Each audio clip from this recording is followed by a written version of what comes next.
সালামু আলাইকুম। আমি doctor Naimul Kibria, BHMS Bangladesh homeopathic medical college, BHMS Rokeyan Islam homeopathic medical college. আমরা আলোচনা করতেছিলাম চোখের সমস্যা নিয়ে। চোখের সমস্যার অনেকগুলো ভিডিও করার পরে আমরা আজকে আলোচনা করব চোখের পাতার সমস্যা নিয়ে, চোখের পাতার এবং ব্রুয়ের সমস্যা নিয়ে। চোখের পাতা এবং চোখের পাতার ব্রুয়ের যে সমস্যাটা কমন আমরা আজকে বলবো সেটা হচ্ছে চোখের পাতার পশমগুলা ঝরে যাওয়া। তো এই ভিডিওগুলার প্রথমে আমরা যেই সতর্কতাটা দিয়ে থাকি সেটা হচ্ছে কেউ আমাদের এই ভিডিওগুলা থেকে নিজে নিজে ওষুধ প্রয়োগ করার চিন্তা করবেন না। অবশ্যই একজন ভালো হোমিওপ্যাথি ডাক্তারের পরামর্শে ওষুধ খাবেন, কারণ আমাদের হোমিও ওষুধগুলো অনেক দিক বিবেচনা করে চিকিৎসা সিলেকশন হয়, এবং এই সবগুলা দিক বিবেচনা করে যদি ওষুধ না দেওয়া হয় তখন হিতে বিপরীত হওয়ার সম্ভাবনা থাকে। তো এই পর্যায়ে আমরা যে বিষয়টা বলবো সেটা হচ্ছে কেউ যদি চায় আমাদের থেকে চিকিৎসা নিতে পারে। আমাদের অনলাইন অফলাইনে চিকিৎসার ব্যবস্থা আছে, আমাদের নির্দিষ্ট ভিজিট পরিশোধ করে যে কেউ আমাদের থেকে চিকিৎসা নিতে পারে। তো এই পর্যায়ে আমরা বলবো চোখের পাতার পশম ঝরে যায়। চোখের পাতার পশম ঝরে যাওয়া বা চোখের ব্রুয়ের পশম ঝরে যাওয়ার জন্য আমাদের হোমিওতে কমন যে ওষুধটা ব্যবহার হয় সেটা হচ্ছে পেট্রোলিয়াম। তো এই পেট্রোলিয়াম ব্যবহার করার সময় আমাদের কিন্তু অবশ্য অন্যান্য ব্যাপারগুলা খেয়াল রাখতে হবে, যেমন শীতকালে হয় কিনা বা শীতের সমস্যা আছে কিনা, ঠান্ডার সমস্যা আছে কিনা, এই ব্যাপারগুলোকে চিন্তা করতে হবে। তো এই চোখের পাতার সমস্যার জন্য কমনভাবে পেট্রোলিয়াম। এরপরে আমরা দেখি যদি কারো চোখের উপরের পাতা এবং ব্রুয়ের পশম পড়ে যায়, চোখের উপরের পাতা এবং ব্রুয়ের পশম পড়ে গেলে আমরা থুজ অক্সিডেন্টালিসের কথা চিন্তা করি। থুজ অক্সিডেন্টাল এই সিস্টেমটা সাধারণত সাইকোটিক সিস্টেম। তো সাইকোটিক সিস্টেম হওয়ার কারণে কমনভাবে আমরা থুজ অক্সিডেন্টালিসের কথাও চিন্তা করি। এরপর আমরা দেখি চোখের পাতা উল্টে যাওয়া।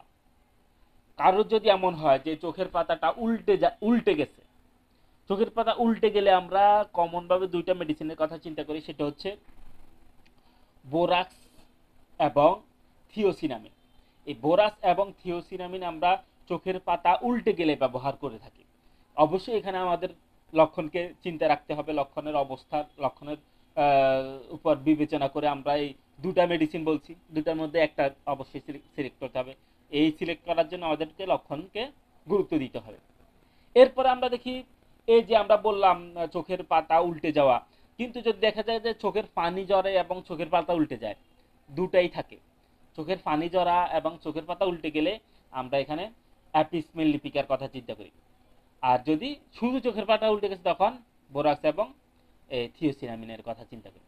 তো এই জন্যই আমাদেরকে আরও লক্ষণকে বিবেচনা করতে হবে, আরও ব্যাপারগুলাকে বিশ্লেষণ করতে হবে। তার শারীরিক মানসিক এরকম ভিন্ন ভিন্ন হলে আমাদের ওষুধ ভিন্ন ভিন্ন হয়ে যায়। এরকম ভাবে আমরা দেখি যদি কারোর এমন হয় যে চোখের পাতার কিনারাগুলা, চোখের পাতার কিনারাগুলা ব্যথা, চোখের পাতার কিনারাগুলা ব্যথা হইলে আমরা ব্রক্সের কথা চিন্তা করতে পারি।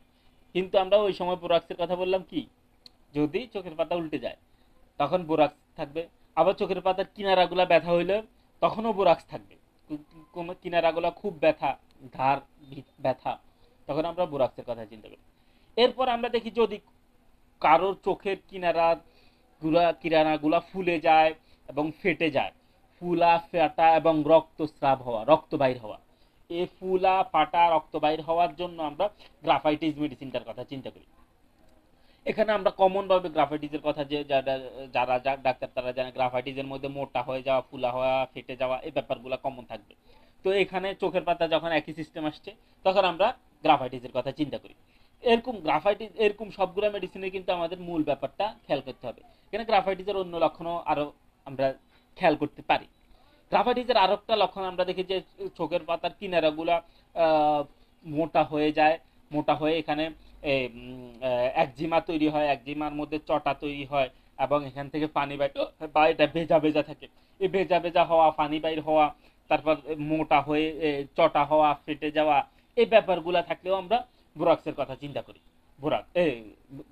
গ্রাফাইটিসের কথা চিন্তা করি। অর্থাৎ এখানে ওই যে মোটা ফাটা এবং সাব, এই ব্যাপারগুলা আমাদেরকে এখানে পথ প্রদর্শন করে। এরপরে আমরা দেখি চোখের যদি এমন হয় যে কারোর এই চোখের পাতার কিনারাগুলা ব্যথা, ক্ষত হয়েছে, ক্ষত হওয়ার পরে এখন চুলকায়, এই চোখের পাতার কিনারাগুলা ক্ষত হয়ে এই ক্ষতগুলা থেকে পশম উঠে যাওয়ার পর এখন চুলকায়। এই চুলকানি ব্যাপার থাকলে আমরা এখানে অ্যাসিড নাইট্রিক মেডিসিনটার কথা চিন্তা করি। অ্যাসিড নাইটের কমনভাবে আমাদের এই শ্লেষ্মিক ঝিল্লি বা চামড়ার সন্ধিস্থলের মধ্যে আমাদের অ্যাসিড নাইট্রিকের কথা আসে, কিন্তু আমরা অ্যাসিড নাইট্রিকের মধ্যে সাথে সাথে একটা লক্ষণ বললাম যে ক্ষত হওয়া এবং চুলকানি হওয়া। এছাড়াও আমাদের দেখা যায় যে অ্যাসিড নাইট্রিক যদি এখানে ভালো না হয় আমরা এখানে থুজ অক্সিডেন্টালিসকে পরবর্তী ওষুধ হিসেবেও ব্যবহার করি। কিন্তু মূল ব্যাপারটা হচ্ছে আমাদের লক্ষণ যদি ঠিক না থাকে আমাদের ওষুধ ঠিক থাকবে না, ওষুধ চেঞ্জ হবে। এই বলে আমরা আজকের মতো এখানে বিদায় নিচ্ছি। পরবর্তী ভিডিওতে আমরা বাকি বিষয় নিয়ে আলোচনা করব। আজকের মতো এখানে বিদায়। সালামু আলাইকুম রহমতুল্লাহ।